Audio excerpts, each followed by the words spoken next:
चाचा 400 पार करवाइए ना, मुगलों का संस्कृति खत्म कर देंगे आपकी बार हम लोग। क्या हुआ नेताजी, काहे गरज रहे हैं इतना? है गरज रहे हैं? अरे कांग्रेस से जाके सवाल करो ना, सरकारी स्कूल में क्या किया है? सिर पर सिर्फ बाबर कब आया है तो मुगल कब आया है तो अकबर का बेटा का नाम क्या है? महाराणा प्रताप कौन थे ये कौन बताएगा? और यही चाचा कांग्रेस है जो वंदे मातरम का अपमान किया है, इसका बदला हम लोग लेके रहेंगे। अच्छा, वंदे मातरम कौन लिखा है बताइए तो थोड़ा। वंदे मातरम कौन लिखा है? वंदे मातरम याद है आपको? हाँ याद है। सुनाइए। वंदे मातरम यही है वंदे मातरम? क्या पूरा याद है आपको? हाँ हम समझ गए कितना याद है, ये लीजिए। हाँ ये वंदे मातरम है, इसमें लिखा हुआ है, पढ़ के सुनाइए।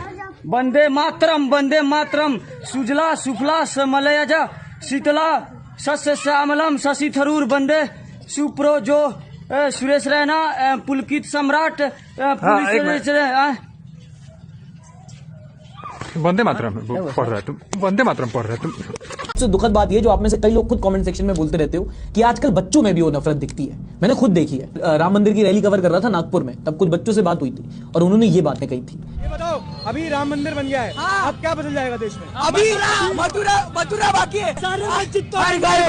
हर घर भगवा चाह रहा है और ऐसे ही चाहते रहेगा। जय श्री राम। अभी अखंड भारत, हिंदू भारत, ज्ञान वापी भी बाकी है ना?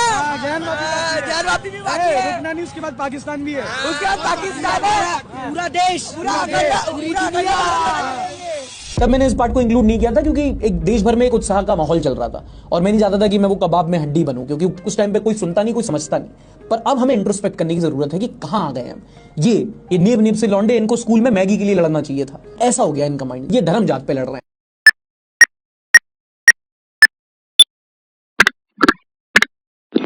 हेलो एवरीवन, आई होप कि आप सब अच्छे होंगे, अच्छे नहीं भी होंगे तो छाना प्रिटेंड तो कर ही होंगे। और अभी हम लोग देखने वाले हैं गोदी मीडिया के एक्सपोज वीडियो, और हर वीडियो का देने वाला मैं अपना ओपिनियन कि मैं इस टॉपिक पे क्या सोचता हूँ। आप लोगों से रिक्वेस्ट है चैनल के साथ जुड़ जाएं, सब्सक्राइब कर ले, फ्री ऑफ कॉस्ट। स्टार्ट करते हैं पहली वीडियो के साथ। सब्सक्राइब कर ले, चलिए। हमारे देश में कभी भी भ्रष्टाचार में पकड़े गए लोग या किसी को आरोप भी लगा तो लोग 100 कदम दूर रहते थे। आजकल तो भ्रष्ट लोगों को कंधे पर बिठा करके नाचने की फैशन हो गई है। बिल्कुल, क्योंकि अब जितने भी भ्रष्ट लोग हैं उनको बोला जाता है कि हमारे पास एक सरफ है, वॉशिंग पाउडर मोदी। अगर इसमें एक बार आप नहा लेते हो वॉशिंग पाउडर मोदी के अंदर, तो आप सारे पाप आपके धुल जाते हैं। बस आपको करना क्या है, आप भ्रष्टाचारी हो, आपने करोड़ों घोटाला किया है, आपने रेप किया है, बलात्कार किया है, आपके ऊपर कुछ भी आरोप है, बस आपको एक हिंदुत्व का मुद्दा उठा लेना है और एक आपको जो है बीजेपी का झंडा उठा लेना। फिर किसी माई के लाल में ये दम नहीं है कि आप कुछ आरोप लगा सके और आपको जेल डाल में डाल सके, आप पे कोई एक्शन लिया जा सके, कोई मीडिया चैनल आपके खिलाफ बोल सके, किसी के बाप के दम में नहीं। बस आपको क्या करना है, बोलना है कि वॉशिंग पाउडर मोदी। बाकी अब आपका क्या ओपिनियन है इस चीज़ में? सबसे ज़्यादा चोर किस पार्टी के अंदर भरे हुए हैं वो तो आपको भी अच्छे से पता है। चोर तो हर पार्टी के अंदर है, लेकिन सबसे ज़्यादा किस पार्टी के अंदर है और जो खुल के बोलते हैं कि हम चोर को एंट्री नहीं देते, और सबसे ज़्यादा चोर को एंट्री यही देते हैं, कमेंट में बताना। चलो अगला देखते हैं। इस देश में जो आज हम खड़े हैं, क्यों खड़े हैं? मोदी, बस मोदी की वजह से। हाँ, तो क्या कर दिया मोदी जी ने? G20 होस्ट करा। बोलो ना, तुम कह रहे हो मोदी ने किया क्या है? अमेरिका क्या कहता था? क्या हो तुम? आज हम कहते तू क्या है बे? मस्ती फ्लेवर्ड कॉन्डम्स, बनो मैन ऑफ द मैच। तू क्या है बे?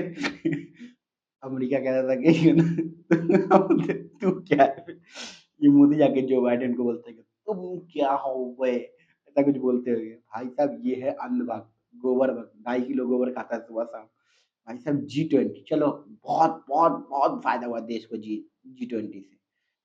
लेकिन G20 के समय बिहाइंड द स्टोरी आपको पता है, बिहाइंड द स्टोरी दिल्ली के अंदर किस तरीके से गरीब लोगों को छुपाया गया।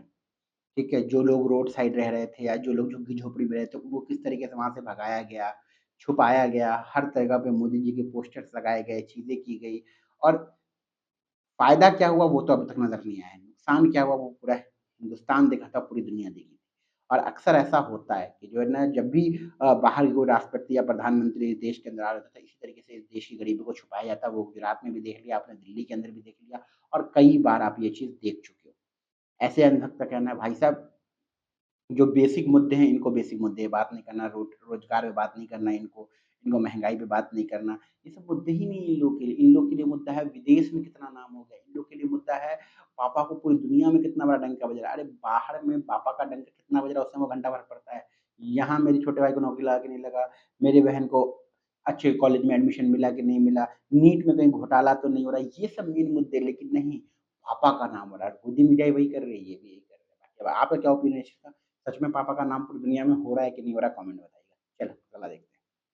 हर्ष मंदार है वो जॉर्ज सोरोस के साथ काम करता है, जिसने 8,000 करोड़ की फंडिंग दे रखी है मोदी जैसे राष्ट्रवादी पीएम को हटाने के लिए और सरकार गिराने के लिए। अब मैं आपको सच्चाई बताती हूँ, वो $1 बिलियन मोदी जी को हटाने के लिए बिल्कुल भी नहीं है। असल में जॉर्ज सोरोस का एक प्रोजेक्ट है ओपन सोसाइटी यूनिवर्सिटी नेटवर्क। ये बेसिकली एक ग्लोबल एजुकेशनल नेटवर्क है टीचिंग और रिसर्च के लिए। उसमें $1 बिलियन डोनेट करने की बात हुई और उसने ये बोला था कि उसकी यूनिवर्सिटीज डिक्टेटरशिप के खिलाफ है। तो मोदी जी बीच में कहाँ से आ गए? Are you indirectly calling him a dictator? Anyways, आगे चल के इसने ध्रुव राठी का तो जॉर्ज सोरोस के साथ कोई कनेक्शन नहीं दिखाया, लेकिन हर्ष मंदार का कनेक्शन दिखाया। अब आप इसको भी जूम करके देखिए, वहाँ पे लिखा हुआ है Harsh Mandar work for almost 2 decades for Indian administrative service. जैसे मैंने आपको बताया कि वो IAS ऑफिसर थे, लेकिन अकॉर्डिंग टू एल्विश यादव हमारी Indian administrative service George Soros के अंडर आती है।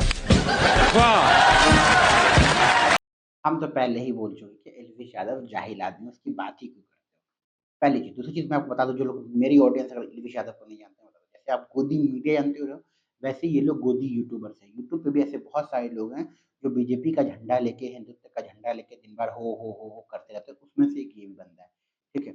अब सवाल है ध्रुव राठी वर्सेस एल्विश यादव। एल्विश यादव का कंटेंट बिल्कुल अलग है। उसका कंटेंट जो है वो जो है ना इंसल्ट करना, मजे लेना, मतलब फालतू का, मतलब समझो वाहियात कंटेंट है, ठीक है।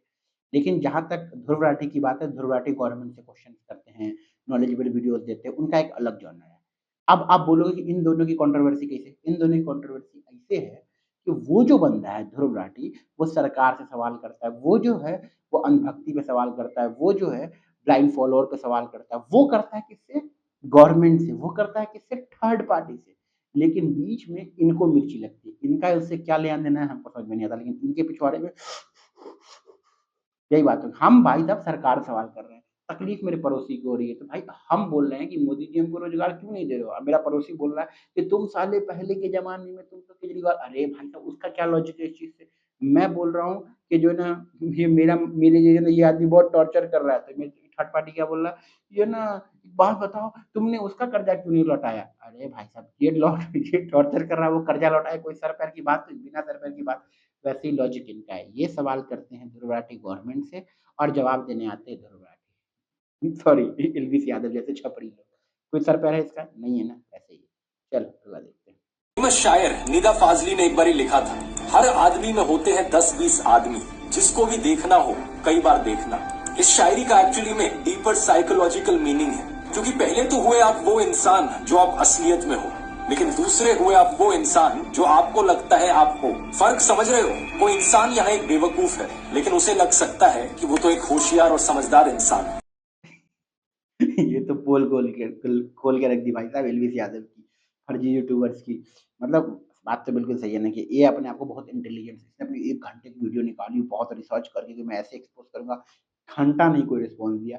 ध्रुव राठी तक रिस्पॉन्स नहीं दिया। उल्टा ध्रुव राठी के जो फैंस हैं या जो ध्रुव राठी को फॉलो करते हैं या उस तरह की वीडियोस बनाते हैं, उन्होंने इस बंदे को एक्सपोज कर दिया। यहाँ तक प्रोपेगेंडा के स्पेलिंग तक ये बंदा गलत लिखा होता है, ये करने चला है ध्रुव राठी को एक्सपोज। ये सब ध्रुव राठी को एक्सपोज करने के लिए नहीं।